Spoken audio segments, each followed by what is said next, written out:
Welcome to the very first episode of the IWAR Network Tubecast. I'm your host, Alex G., your NWO Commissioner.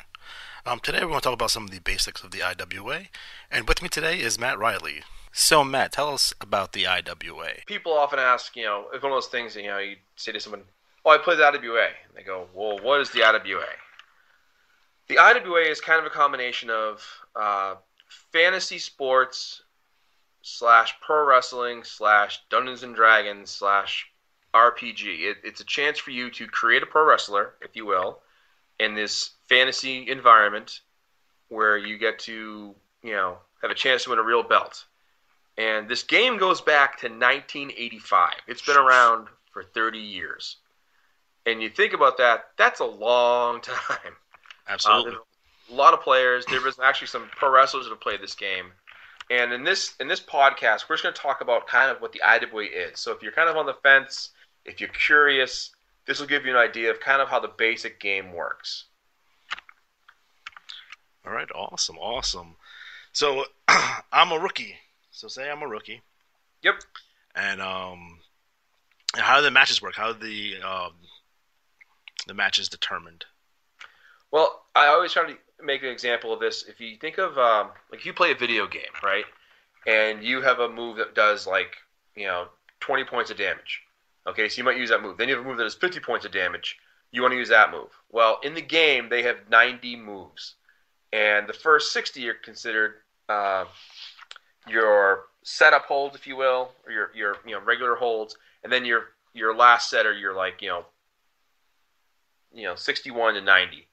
Now, the way the holds work is each cycle, which is about a 3-week period, the league you're in, depending where you are in the game, so I'm not going to go too far about it yet, will have a certain value attached to each hold. So a drop kick might do 25 points, whereas a DDT might do 45. Now, you try to go through what you do is you only have 15 of these holds to pick from. So you get 10 from the first 60, and then 5 from the bottom 30. All right, so of those holds, you try to figure out which are the best ones. And what ends up happening is every 3 weeks, those values will alter a little bit. So it might be won't be wild like a 20, 30-point swing. It's more subtle. It's like a 3 to 5-point swing. So generally, the holds that are terrible, stay terrible. The holds that are good, stay good. But the trick is, the better you get at the game, the harder it is to predict which way the holds are going to go. So if you're playing someone who's played a lot, they're going to know that a hold might swing, a mere 2 points, a mere 4 points, but that 4 points can be the difference between winning and losing. And what ends up happening is, you pick your 15 holds, I pick my 15 holds. So our first holds are lined up head to head. So if your first hold is worth 30 points and mine's worth 25, you get the 30 points.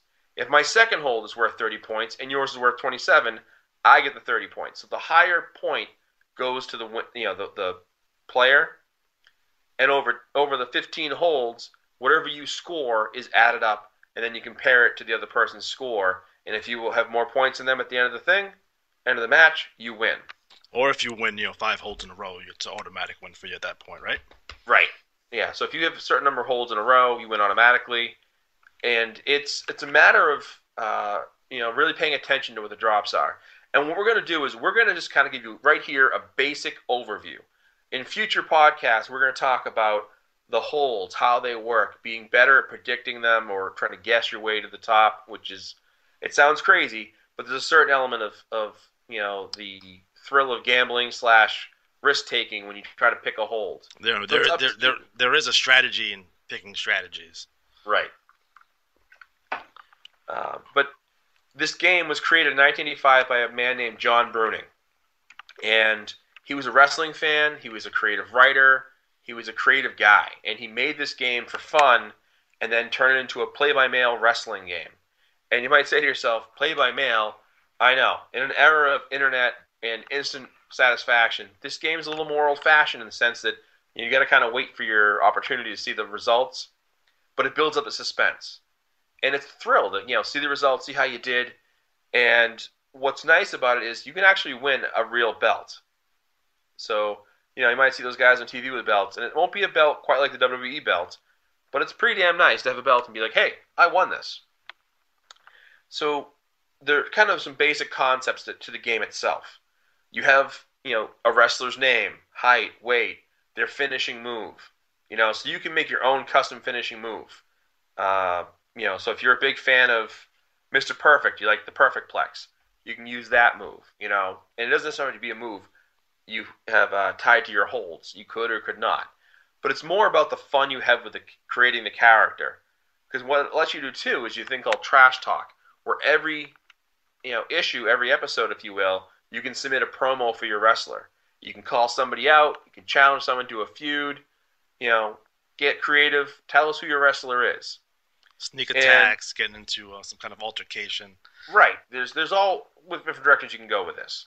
The trash talk's where you kind of take the game to the next level. Because at its core, it's about, my 15 holds versus your 15 holds. But where it gets to be more fun to me is that creative element of it where we see people create some fantastic characters. And when you consider that some pro wrestlers like Daniel Bryan, once played this game, it makes you think, wow, it's a way to test out a dream, if you will. Absolutely.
So I think one of the really cool things is that you can win championships.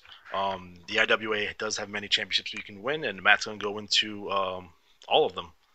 So if you want to go through how the title picture kind of works, Matt, for us. Sure. Well, let's start with the basics. So when you're in a league, there are 12 championship titles for singles wrestling.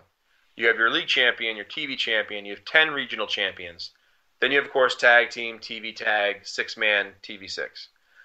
You can team up with whoever you want when it comes to tag team matches. So, if you're not sure who to team up with some of the best wrestlers and roll the dice and see what happens. When it comes to singles wrestlers, though, when you're first starting out, anyone can challenge a regional champion. So you have the 10 regions, and it's like, Atlantic, Central, and so forth. You can challenge any one of those champions. I would suggest going to playiwa.com website and go to the champions page so you can kind of see a list of the champions for each different league, get a feel for some of the names. But once you start challenging the regional champions, you'll work your way up. Now, as you build a better record, you're going to be ranked higher, and you're ranked by your win-loss record. So if you have 100 wins and 10 losses, you've earned 90 points, if you will, and those 90 points will rank you somewhere within the wrestlers that are active. So if you have 1,000 points, you have 1,000 wins and no losses, you're going to be ranked really high. And the higher your ranking, the better your ability to challenge for championship belts. So, for example, the TV champion defends against any regional champion and the top 10 contenders, but that wrestler has to send in the match to face the TV champion. If you don't do it, you won't get the match.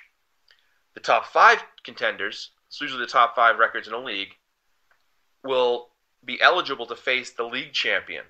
The league champion defends against the TV champion, the 10 regional champions, and any of the top 5 contenders who pay to face the league champion. Now, another way to win belts is to win the battle royal. If you don't pay to face league,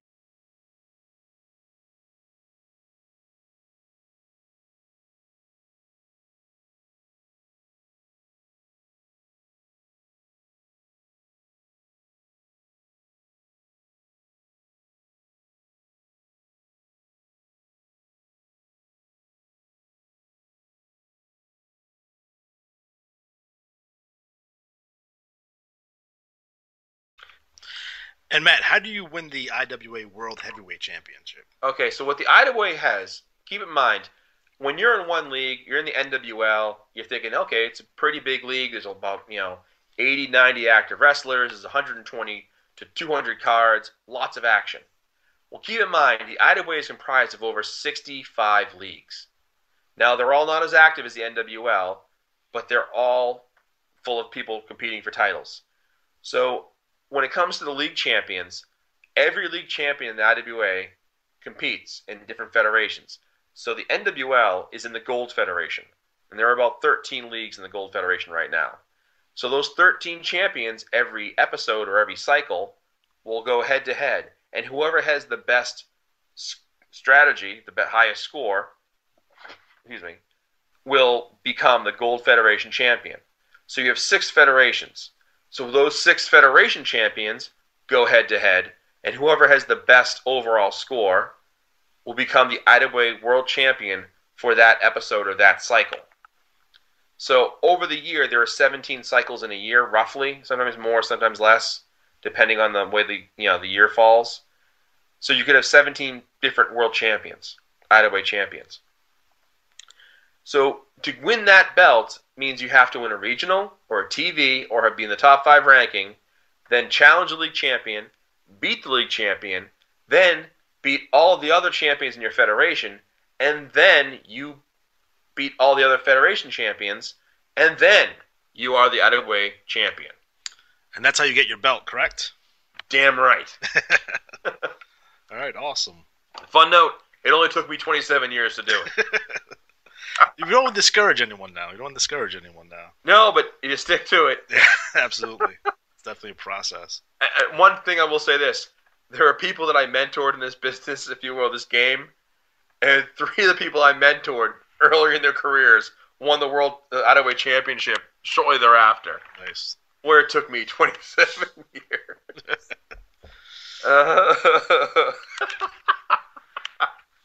Yeah. Alrighty, we're going to cut it right there, and we'll see you next time on the IWAR Network Tubecast. See you soon.